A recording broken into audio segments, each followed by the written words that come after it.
Ba ba ba bum ba do do do do. Da da da ba ba ba da da da la da da da da da ba ba ba da da da da. Good morning. Hello, everyone. Let's see here, guys. I am waiting for actually to see if this is showing up on YouTube. There it goes. All right. Hello, everyone. As you can see, we have got with us today Derek Warren of MacFolkloreRadio.org. Good morning, Derek. .com. Good morning. How are you doing? Good to be .com. Good All to right, see guys. the usual early morning crowd here.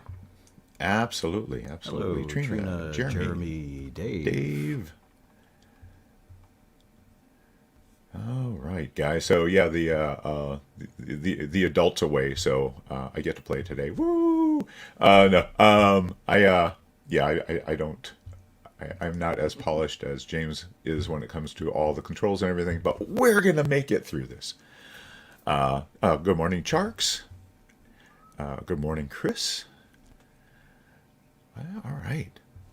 I see Charks is pretty active on your Discord on Mac Folklore Radio. He's the only person that's Discord. active on my Discord. I am so bad about pretty much every social media thing out there. Yeah, like people will send me stuff on Facebook, and it's like, oh I better monthly check my Facebook at least just to see what was going on. I'm pretty much the same thing on Reddit and on pretty much anything else like that, like Discord. Because, of course, there's a lot of fun stuff that happens in Discord. Or Tinker Different, too. Same thing. I'm never good at keeping up with what's going on there either. And there's some fun stuff happening on over at Tinker Different. Have you? There is a lot of stuff out there. It is. It's just so much to keep up on. You got to draw the line somewhere. Oh, I think we can turn off the Hi Trina speech bubble below your... Oh, I did not even mean to turn that on. All right, so see that... I don't even know what window. There we go. All right. So Trina feels very welcomed this morning. It was up there for how long? I don't know. All right, guys. Enough of this. I am going to actually record our audio intro because I need to make sure I'm doing that too. So here we go. Oh, do I need to record my own audio Yes. still? No. I do. That's why we were testing our levels this morning. So, all right, Okay. 3, 2, 1. All right. Welcome to the RetroMacCast with John and Derek. I was hoping you were going to pop in there. Sorry about that. Morning, everyone. I hope you have your caffeine delivery system of choice this morning, Derek, because I know it is crazy early for you. And I knew you were up quite late because you sent me notes around 11 o'clock my time. It wasn't that late here. I'm 2 hours behind you. This feels strange without James here. This is like the first time your parents leave you home alone without a babysitter. Should we be doing this? Oh wait, that's Home Alone reference for all the audio listeners out there. Because I look just like Macaulay Culkin, if you don't know that. So anyway, we got the usual today. We're gonna do the look back at MacAddict issue 66 from February 2002. It's still hard to think of 2002 as being 20 years ago. It doesn't feel that long to me. I don't know why the differences between stuff in the 1990s seems forever ago, but 2000s, that was just yesterday. It'll make more sense when you read the It's Time to Switch to OS X article, because even in 2002, it was definitely not time to switch OS X. We'll get to some of the details about that, but I have some terrible 10.0 and 10.1 memories I can dredge up for everybody. That sounds awesome. All right, we'll be back shortly with eBay finds. All right, guys. Charks says you have a very lovely Discord. All right. Thank you. Because I think I may have that. I probably don't have that correct. Okay.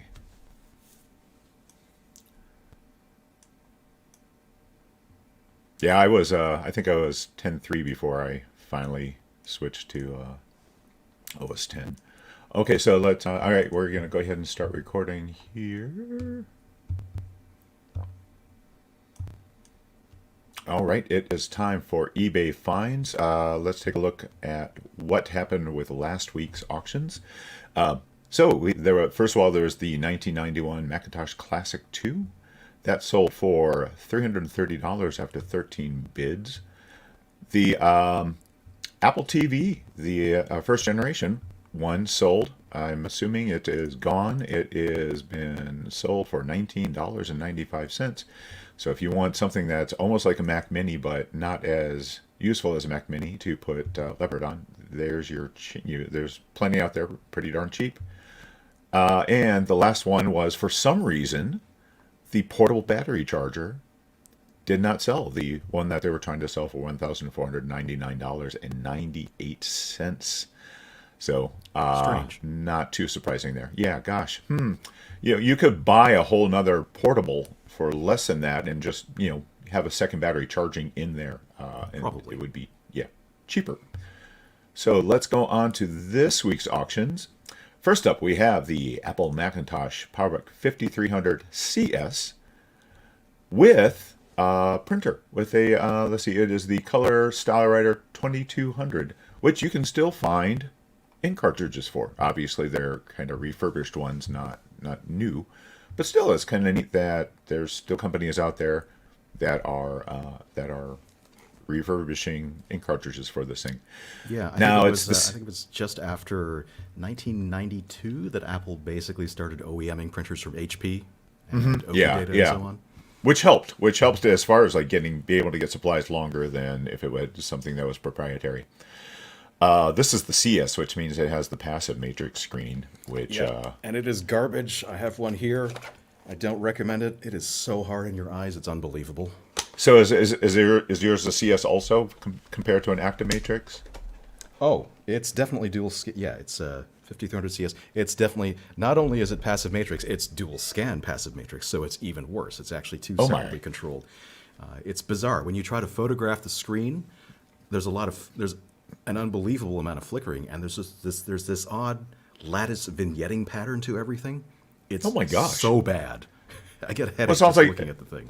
It sounds like they took the memory mapping technique of the Apple II and put it into a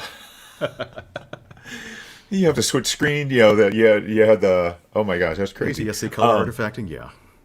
The difference between the passive and active matrix was a huge difference. Do you also get the kind of ghosting when you move the cursor around on the passive matrix? That's all it does. I would rate dual scan as below passive matrix. Like passive matrix, non-dual scan passive matrix would be an upgrade. Wow. So if you want to give yourself a headache for just $51 US, please try it now. 51, and it's that Silent Writer is almost smaller than the laptop, it looks like. It's about the same footprint, and it looks like it's about the same thickness. That thing that's a chunky beast you got there. I didn't realize just how thick the 5300 was.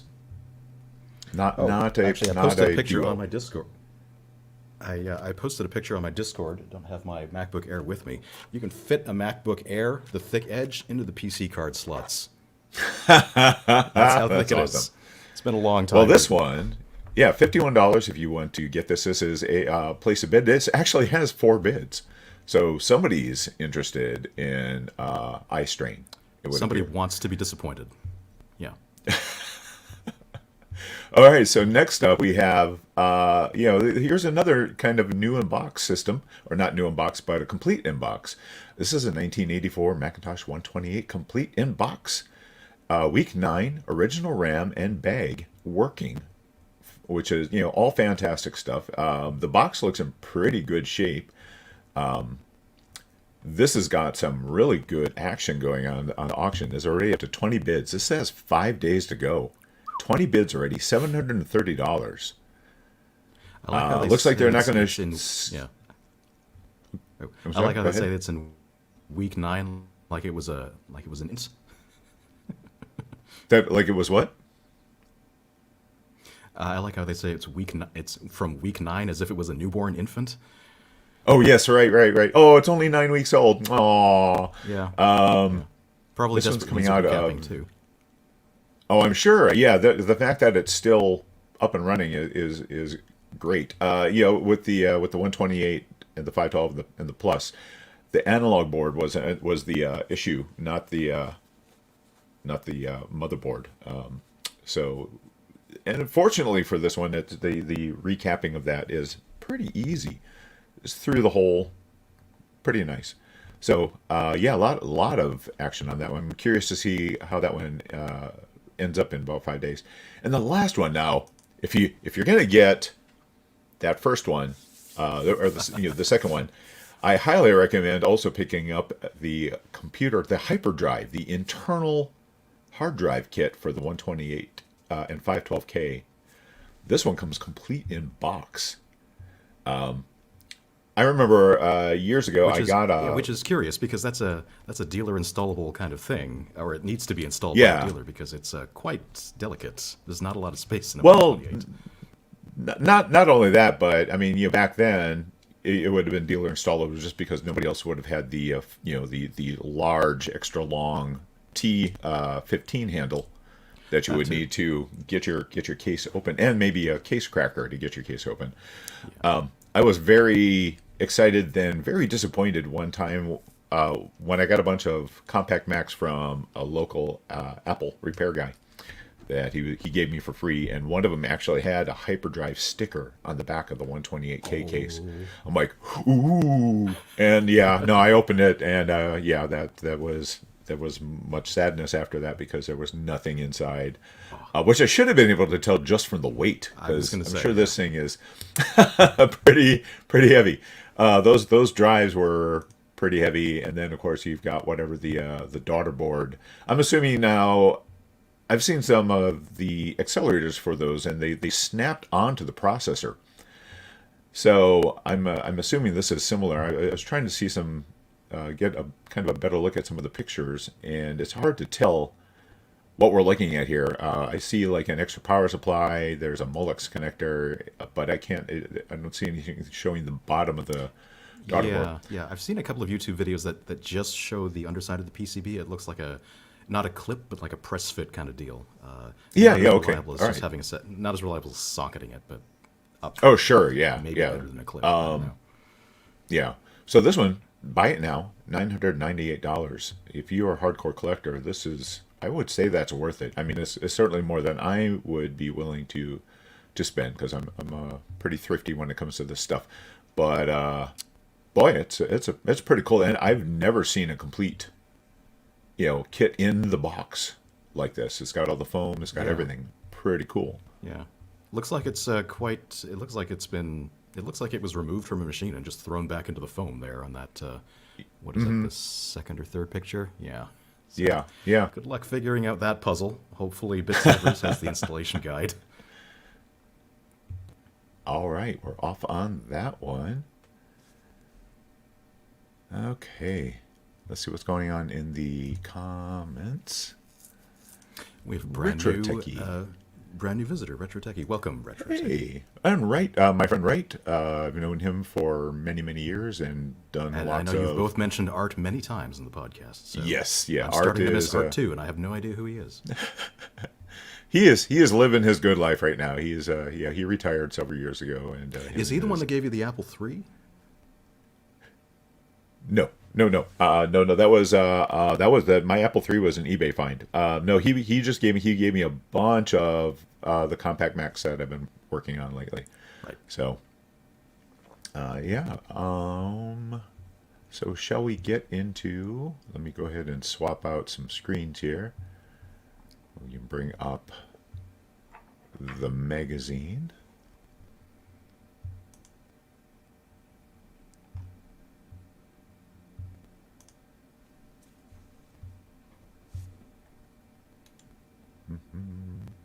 Let's go if we can find it.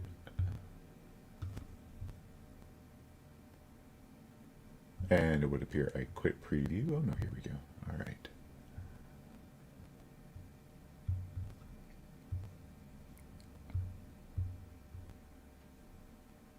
we go. Bam.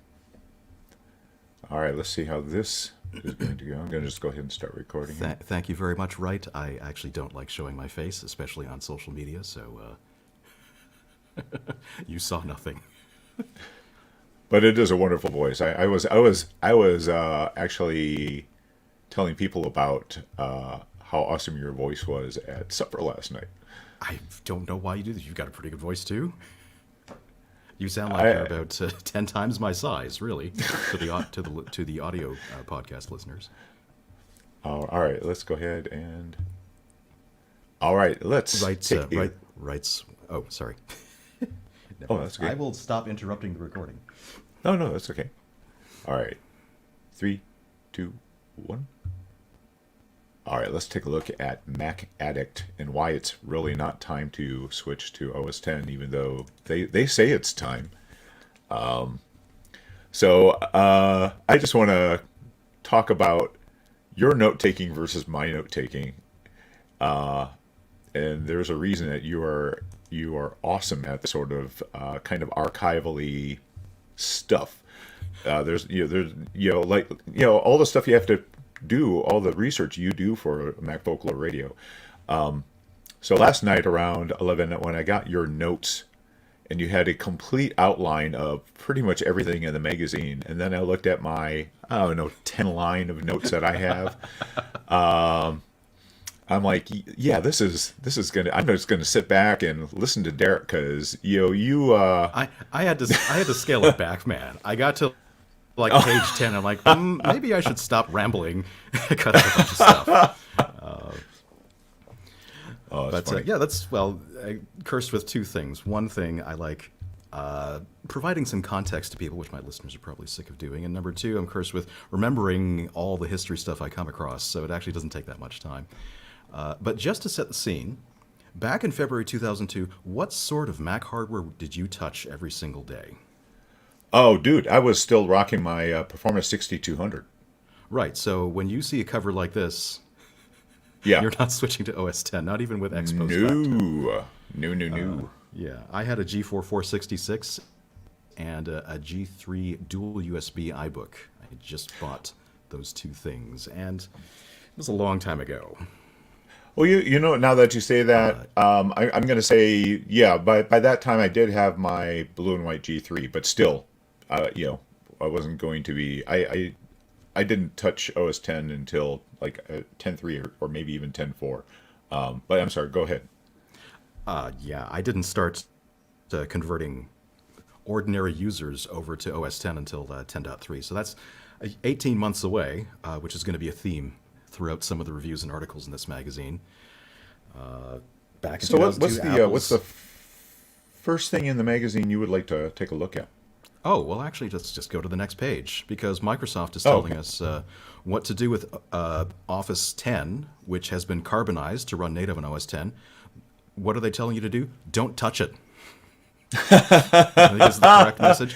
And also wear a respirator, because you don't want to breathe in any of the Office germs. Right. Don't touch it. Don't get near it. Don't breathe it. Yeah. So for the audio listeners, you've got a person in what looks like a clean room with one of those kind of contamination things where you've got your hands in big rubber gloves. Yeah. In this case, they're holding the PowerPoint, which is it's radioactive. It's glowing orange. Yes, it is glowing orange. It's going to infect you. Yeah. Which they tried to say was a selling point is that it glowed, but we all know that glowing. We had carbonized AppleWorks by this point, so you might just want to use that. Yes. So the first thing I was going to mention was actually on page 13. So if you've got anything else before that, we've got the virtual PC ad, which is page. Oh yeah, so I actually use Virtual PC on my blue and white G3. I don't know why. I didn't know you were such a patient person, John. I think it was just basically bundled with my blue and white G3. I think Art maybe even just threw it in because nobody was buying copies from him. I'm not sure, because there was nothing I was running on PC at all. I didn't know anything about PCs. Even though I work on PCs now, I still very very little actual knowledge about the PCs. Yeah, sometimes you just got to do what you got to do. But the first thing the virtual PC ad looks like the movie poster for, what is it, Scream, with the bloody hand shadows behind some frosted glass. Again, it's maybe the ad people were really pro Mac, because you're right. This is another ad that does that make you want to jump into your car and go buy this product? It's going to stab you in the shower. They might have just as well used the chestburster scene from Alien with like a little Bill Gates coming out and scampering off to scare cats and stuff. Okay, yes. I finished ragging on Microsoft. Let's go on to the rest of the magazine. Oh, actually, the editor's note. No, this whole page is about ragging on Microsoft. Oh, yes, that is true. That is true. Inciting violence, too. We wouldn't do that today. Yes, yeah. The poor editor and fellow Comdex goer says people keep telling him he looks like Bill Gates' fat older brother. And they're talking about, stealing his wallet, kickboxing. Oh, right. Yes, and the staff rants. Yeah, what would you do if you were trapped in an elevator with Bill Gates? Yeah, you've got kickboxing, steal his wallet. You'd, let's see, he eat his liver with some fava beans and a nice Chianti. Again, this was 20 years ago. Microsoft was the enemy, and this was the Steve Ballmer era of Microsoft. Yes. So this isn't the new Satya Nadella loving open source happy Microsoft. This is not the new Microsoft. This was much the old Microsoft. Was this developers era of Steve Ballmer? Wow, yes. That is the only Steve Ballmer era, I think. Okay, all right. Okay, so one of the things I was going to bring up that was shown in the letters to the editors was, pre-Throwboy, there is a beautiful picture of somebody's grandma crocheted them a very nice graphite apple pillow, and it's really cute. At first, I thought it was a latch hook. I thought the same thing. Yeah, because it's got that fuzziness to it, but they say crocheted, but it really does look like it must have been some very fuzzy yarn. That's the only thing I can think of. Yeah. Now look at that on the left, people. This is what we had to do before the web was popular. We had to mail cat pictures into magazines and wait a month to see one. Yeah, so this is a really cute. Somebody had taken their iMac box and cut it out and made a little dog bed for their doggie. And must have been a very special doggie. It's up and to the left. Cat in front of the cinema display. Oh, the cat in front of the... Oh, right. Yes, okay, yeah, there was the cat picture. So, yeah, there was a dog and a cat picture on this one. Cat picture here being their cat Twiggy, which is an awesome name, being mesmerized by the iTunes visualizer. Yes. Wow, I didn't see the name, Twiggy. Does he have difficulty reading things? Very slow cat. It's a very slow cat. It needs to be calibrated every. Yeah. Oh gosh. All right. So one of the things I wanted to bring up is, do you remember? This is going to fall under the tech that used to be unbelievably cool when it came out, and then you're like, wow, that was really clunky. In this case, it's talking about the multi-disc changer for your car. This one held 10 whole CDs. And I remember having a 5 CD carousel system for my stereo, and it was the coolest thing. Even though, of course, if it had to swap between discs, it took a good 20 seconds before your next song would start. Especially if you had it on random play, and it would randomly choose tracks between all 5 CDs. But again, for the time, pretty darn cool. Oh yeah, the other thing I was going to bring up was the very creepy mouse mask review ad. I don't know what you want to call it, but they talk about the mouse mask, and in this case, you've got the face of Dilbert to cover your mouse. So I went on the... Yes, go ahead. And it looks like the alien chest burster thing has been through Dilbert's forehead for the audio listeners. Yes. There's a giant hole in his forehead, just above his glasses. A brain parasite has burrowed its way out. So, mouse masks. I looked at the website via the Wayback Machine, and the only kind of licensed thing they have is you could get Dogbert or Dilbert, and then everything else on there was sports teams and colleges. Joy. And it would appear that they pretty much went out of business like a year after this was in there. I can't imagine why. Yeah. I think Dilbert didn't pay attention to the virtual PC ad. He got aliened on that one. And then we have gadgets that were definitely not cool even at launch. I'm gonna break this down for you. Gateway, connected touchpad with instant AOL. Oh my. It's a network appliance, but not for the web, just for AOL. Wow. So you could ASL people from your kitchen table. I have no idea what they were thinking. I actually sent you a link of Steve Case proudly showing off the thing. It lasted about 6 months, I think, before they took it off. Oh, I'm sorry, I missed that link. This was still the era of Larry Ellison's forecast of the internet appliance or the network appliance is going to take over everything. It's going to just steamroll the personal computers. We don't need those personal computer things anymore. It's just going to be the web or AOL in Steve's. I remember when it was the specific use web devices that were so popular back then. Can you imagine if you had to have like 4 different devices to access 4 different web things? Yeah. And over on the right-hand side, you can prevent that rich testosterone smell from emanating from your iBook by sticking it on a cool pad. Definitely don't heat up your iBook. Even the PowerBook 5300, I noticed, when it heats up, it develops the same smell. So I don't know what material is in there, but definitely keep your machine cool. So I don't know. There was a problem with that with a lot of the clamshell iBooks, and it would almost get this sweaty locker room smell. And only when they heat it up.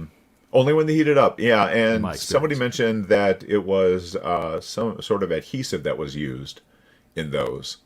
And yes, when it started to break down, you would get this, very, very nasty, skunky smell out of it. Yes. I'm glad shall we go smell over audio or video? Shall we go over to the main article on, let's see, if you're following along on the PDF, it is page 22, and it is the supposedly time to switch. All right, so... You had to be very bold to switch. I mean, even I had not switched at this point. Well, so first of all... still rebooting into OS 9. It costs money to switch. It's not like it was... even the demo, original OS 10 demo, wasn't that... you had to pay for that, didn't you? Oh, the public beta. I think that was, I don't know, $50, something like that. And then when 10.0 came out, it was $130 Canadian. And I actually bought it because I was stupid. I have no idea what I was thinking. It was definitely not... 10.0 was definitely not ready for prime time. 10.1 at least was significantly faster. You didn't have to go get a coffee while you waited for Windows to catch up with your resizing dragging. It was ridiculous, 10.0. So in 2002, we don't even have 10.2 yet. We're not even, in February 2002, we don't even have Jaguar. That wouldn't appear until fall. So is OS 10 really ready for prime time in 10.1? There are no native applications. I mean, maybe if you're just word processing, you can use Office, but any kind of audio, video, graphics, Quark Express wouldn't be native for another 18 months. Photoshop wouldn't be native for another 12 months. And it was buggy, man. Do you remember? This is my pet peeve about 10.0 through 10.2. The window layering bug. OS 10 was so slow, and it spent so much time swapping, paging or swapping, whatever you want to call it, that it would lose track of which window was at the topmost layer. So you'd have a window in front of you, but you couldn't click on anything. Well, you could click on it. You could try and click on stuff in the window. Nothing would ever respond. It was so slow. You had to switch back to another window layer, bring that one back to that. And wow. It was terrible. Don't switch to OS 10. Attention, people of February 2002. So yes, if this podcast goes back in time, heed this warning. So I think you mentioned that you waited until quite a ways before you would start telling people, yeah, it's okay to use OS 10. Sounded like were you in some sort of capacity? Is that kind of what your job? Did you have a job back then where you dealt with like customers? I had a that couple you were of doing this, or little petty part-time jobs just doing technical support. Okay. I was always the Mac guru amongst my friends. So sure, yeah. That's one of the reasons. That's actually one of the reasons why I picked up Unix, because back in the era of 10.0 and 10.1, Apple was still marrying the Unix layer with the user-friendly Finder, graphical environment. So very often you would put things in you would unknowingly be putting things in the trash that you didn't have permissions to delete. So you just have a full trash forever until you drop down to the command line, got root, and ran rm-r, .trash. And right, which for a Mac user, just the idea of having to go into any sort of command structure. Yeah. And so daunting, I had to go on IRC to ask people, how do I empty the trash? And I just felt like a total doofus. And I thought, my gosh. I'd better learn some Unix. Otherwise, I'm not going to be the Mac power user amongst my circle of friends anymore. And and that was the start of the rabbit hole. And I worked with Unix. So, when did you switch to OS 10? 10.3, 10.4? Yeah, like I said, 10.3 or 10.4. Yeah, I was not an early adopter at all. I certainly wasn't going to spend money on a demo or anything else like that. So I cannot remember. Oh gosh, it may have even been a matter of waiting until I had my G5 and that coming with OS 10, and then after the fact, getting some copies of older OS 10 to put on my I like G3. the waiting for the G5 approach, making it feel fast by force. That's it. Yeah, exactly. Well, I did not. That was the first time OS 10 ever felt fast. I saw an early G5 sitting in a store running 10.3. I'm like, my God, this is actually usable. Yeah, I was definitely not I didn't have a lot of the systems new. I went from a 6200 to my G3 and my G3 to a G5. So every time it was a huge step up in processing power for me. So yeah, that very well may be the case. I can't remember the specifics, but yeah, by the time I started playing with OS 10, I'm going to say it was ready for prime time. There was stuff out. But if you read this article, it sounds like things are ready. It's got a great breakdown of look and feel, navigation, general system basics, getting online. I'm going to stop internet, waxing email. nostalgic and actually read the article now. So question number 2 here: how much control do I have over Mac OS 10's look and feel? Not much, right? This is one thing I do miss from the early OS 10 era. Unsanity had a product called Shapeshifter, which lets you theme OS 10. And there was quite an active Mac OS 10 theming community. I remember, I think it was Milky, the theme that I loved the most. Also, wasn't it Unison that had Candy Bar? That was another. I never got into that. Okay, that was a later one, but yeah, I think by the time 10.4 came around, they had pretty much buttoned it down. It was harder and harder to change any aspects of the GUI. I think 10.3 was the last release of OS 10 that Shapeshifter did everything it could on. But that was lots of fun. I still look at my screenshots from back then, going, "Wow, I was really desperate to get rid of the pinstripes." I need to. I'm sure that that utility is available in Macintosh Garden. I need to give that a try just to play around with it. I loved in OS 9 being able to just customize away. Yeah, that was it was kind of fun being able to do that. All right, so let's continue on. Let's see. Oh yeah, I wanted to just kind of show off the Bryce add that in here because I actually played with Bryce. Our local college had a 3D class. And what they taught was Bryce, which is kind of bad for a 3D class because it is the most un-3D application, like 3D application out there. The interface was its own unique thing. Everything was done in its own unique way. There wasn't any real modeling to speak of. You could do stuff with some basic shapes. It's like going to graphic design school and they sit you down in front of print shop. Right. Yeah, exactly. Yeah. I mean, it was fun, but it really did nothing when I got to actually try to play around with a real 3D program. It was cool, though. I mean, it was really neat. You could do some really fun stuff, but for a 3D class, not very practical. Oh, yeah. So page 44, big review on the iPod. The old original little hard drive, FireWire cabled iPod, which will come up on my computer eventually. And that is not it. All right. A little further back. I will back. just read You go ahead and read while I'm looking. Famous quote about the iPod when it first came out. No wireless, less space than a Nomad, lame. And I know I certainly thought I'd never buy an iPod back then because it was, in Canadian dollars, it was $600 or $700. And I thought, no way, no possible way. But hey, at least it was FireWire, so you could boot your iBook off it if you were in desperate need of a boot drive. I thought it was really cool that could also be used as a small portable hard drive. Yeah, I didn't get an iPod. Yes, yeah. My first iPod was actually an iPod Shuffle, which was awesome. Yeah, early 2005. That's when I decided to dive in to the iPod thing as well. And then they revved the iPod Mini quietly after they introduced the Shuffle. So I had to cancel my Shuffle order because they were in such high demand. It didn't ship for weeks anyway.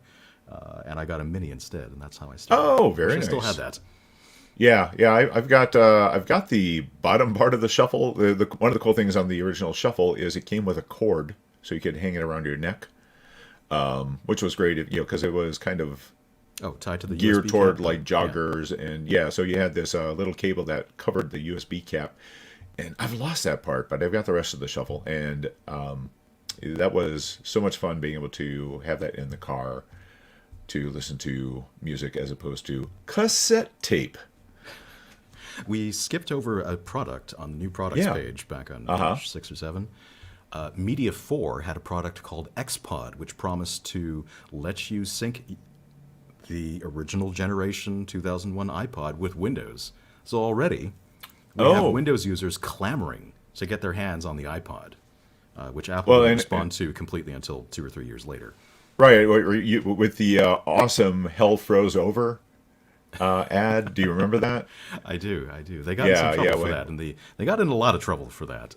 The U.S. Midwest. Really? I think they took it down. Yeah, there was some. Oh my gosh! No, that was great. Yeah. No surprises there. Yeah, they had the when iTunes first was ported to Windows, that was that was their printed ad. Also, they had a printed ad that said "Hell Froze Over." It was great. All right, guys. Let us see what else there is. There was a Code Warrior review. $600 for Code Warrior. If you were a C++ programmer, that would have been, I guess, the way to go. Because, of course, this is well before. Was it iTools? What's the? iTools was the predecessor to .Mac. But you mean Xcode? Xcode, yes, thank you so very Xcode. much. You can tell I do there was a set of developer tools that came with OS X. They were just the next step developer tools. So that was Project Builder. I think they just called them the developer tools, but the program you launched was called Project Builder, and it was slow. My God! Oh yeah. Compiling just a Hello World application took a good minute on my G4 466. So when they kicked it into high gear with Xcode, I think that was the death knell for Code Warrior.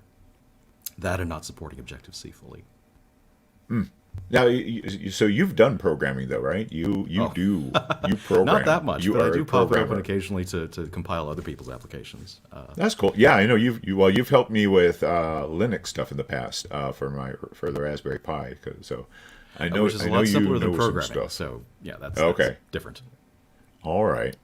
So yeah, the last review, and this is kind of fitting because I'm pretty sure Harry Potter just had its 20th anniversary of the Harry Potter movies. Well, they have a review for the Harry Potter game in here that doesn't have any of the movie assets. It's just its own thing. And again, I would appear to be off on pages. 64. Thank you. Command Option G, 64. There we go. Yeah, so it looks like it was probably a pretty fun game. I never played it. Not really my kind of game, but so there were some other cool looking games on here that did look pretty interesting. Ambrosia, of course, is brought up on this page, and EV Nova. Rest in peace, Ambrosia. We miss you. Pretty cool. And then there's also Deimos Rising. So that looks pretty cool. So yeah, there's some pretty cool games. I may have to take a look at some of these and see. I don't know if you did a lot of gaming back in the day, or if you do any now. I know nothing about the Harry Potter universe or any of these games. But I do know there is a connection here, John, between Wisconsin, Aspire, and MacPlay, and the Apple II. So Aspire and MacPlay were the reasons that we had games on the Mac in the late 90s and the early OS X era. Did you know that most of those games, including Unreal, Quake, Harry Potter, Clive Barker's Undying, Jeopardy, Wheel of Fortune, Tomb Raider Chronicles, Star Wars, Railroad Tycoon, EverQuest, were all ported to the Mac mostly by one person? Really? And that person is Glenda Adams, who was not only an Apple II cracker in the day, but she's responsible for all of the retro computing and retro gaming cross-stitch patterns that you see on social media. Oh, that's awesome. Yeah. So she ported all those games to the Mac. Nice. She's just been with Apple for a very long time, so she's the reason we had those games. That's cool. That is she cool. retired recently, so that might be why we don't have games on the Mac anymore. Yeah, there is a reason I do have a gaming PC, and that's because games for the Mac. But except for games on the iPhone, which of course now you can hook up to your TV. Of course, you can hook up to your TV easily. So they kind of ended up with a gaming system. After all, it's just I'm out of the loop. Do people still play games on their on iPhones? I have no idea. I don't know any younger people which are probably going to be more likely to be the ones playing games like that. Yeah. Yeah. Anyways, if you're interested in the Apple II part of that story, Glenda did a great interview on Open Apple, episode 66, if you want to look back. Oh, fantastic. All right, I have finished recording that chunk. Have some. Hopefully it's that. So that was 27 minutes of us talking about that. We're not going to cram in the extra 2 hours of material I had on that. Oh, I'm so disappointed. Dave says he plays Candy Crush. I have heard of that one. Yeah. That's the only game I ever hear about, and I haven't heard about it in years. Favorite developer name was Spectrum Holobyte. Yeah, Spectrum Holobyte. I remember them. I was passed by. Yeah, we were looking on his way to the airport. Very cool. Yeah, Ambrosia did some fantastic games. It's a shame they died. Yeah. And it kind of talking about phones. It would be awesome if some of these other companies were able to successfully port some of their stuff to like the iPhone. So it is a sad state. I mean, when you have a hard time just getting joysticks to work with your Mac, I mean. Do you remember? I mean, Sprockets. I think the USB overdrive guy is still around. So there's always that. But do you remember Sprockets? How amazing Sprockets was? Oh, Input Sprockets in 09? They killed that. It was It was perfect. It was like, okay, I see a controller with all these kind of inputs. What do you want me to do with them? What do you want me to assign them to? And you could totally customize. Because back in the day, one of my favorite kind of actiony games was Descent, and I remember doing network gaming with Descent, even amongst me on my Mac and my buddy on his PC, being able to do that. And I do miss that. I need to do a Descent LAN party up here in the attic at some point. We don't really end up playing Marathon because the problem with Descent, though, is it is a pretty steep learning curve compared to normal first-person shooters. Oh yeah, I just spun and made myself seasick.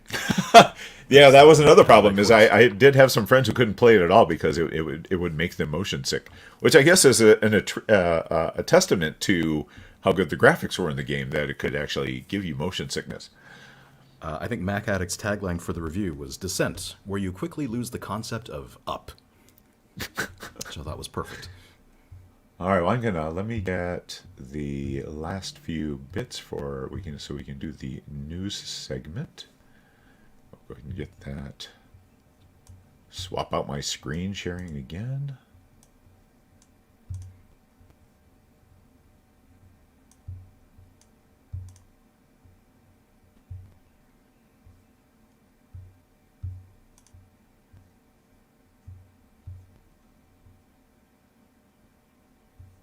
All right. All right, let's go ahead and record the news. All right, let's take a look at some news. First of all, I'd like to bring up a link that James sent me. Dana Sabera has been added again with this wonderful, the Quadra 900FX. Was to be Apple's follow-up to the 2FX, running a wicked fast 50 MHz 68040. When CPUs at the promised speeds failed to appear, the 900FX was passed from department to department, each despecking it down a little more, and was eventually released as the Macintosh LC. And they've done a wonderful job of doing what looks like one of the server cases, but in a very nice squat It's funny format. You should say server cases, because when I saw this, I immediately thought of, I can't remember if it's the 1988 or 1989 Computer Chronicles coverage of the San Francisco Macworld Expo. They had a rack-mounted Macintosh 2 controlling a model train set. It kind of looked like this. Oh, rack mounted, huh? Very nice. So, speaking of rack mounted, a little further down, somebody else had posted a tweet of, fun fact, a standard 19-inch oven is rack mount compatible. oh, that sounds like a great idea. What could possibly go wrong? Right. And yes, and then one more is the 2007 iMac Cube. Oh, wow. That looks heavy. Yes. But I want it. Yeah, if you've not checked out Dana Sabera, that's Sibera Why would you at put the Nanoraptor. Optical drive all the way at the back for maximum inconvenience? That's hilarious. Well, because I'm assuming that's a tube in there, right? You can't put it up front. You know how you used to be able to get those floppy disk duplication stackers? So you just put a whole bunch of floppy disks in a hopper, and it would spit them out, and they would slowly. That's right. Maybe it's a CD duplication station. I don't know. Oh, there you go. Yeah, I like that. I like that idea. Speaking of interesting things that are inspired by old tech, the iMac G4 inspired MagSafe charger adapter for your iPhone. It turns your phone into a mini lump stick rectangle, which is my favorite nickname for the G4 iMac. This is really cool. I think I'm going to end up having to get one of these. Right down to the name, it's cool, because Yanko sounds like a great code name for the MagSafe charging port. We got to get the Yanko port back on the MacBook Pro, because that's what you do. I like it. I would assume you can also do this in portrait display to make it look even more like the original iMac. I love this. This is really cool. I'm trying to see a price. You know, what does it usually mean when they don't tell you the price, John? Well, yeah, that is true. Let's see. Like when people don't have a photo on a dating site, what does that use? Well, you guys will just have to look it up for yourself because I don't see a price on here yet. All right, and then last up is a iOS developer turns a vintage iMac G4.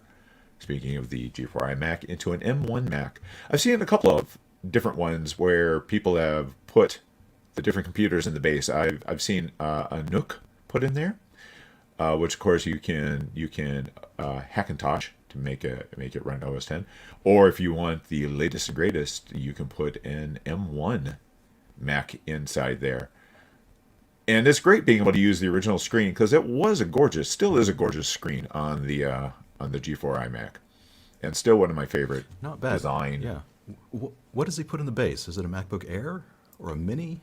I want to say it's an M1 Mac Mini. Oh, is M1 guess, chipset pulled from Mac Mini. It says in the article. Oh, yeah, there Mac you go. Mini. Okay.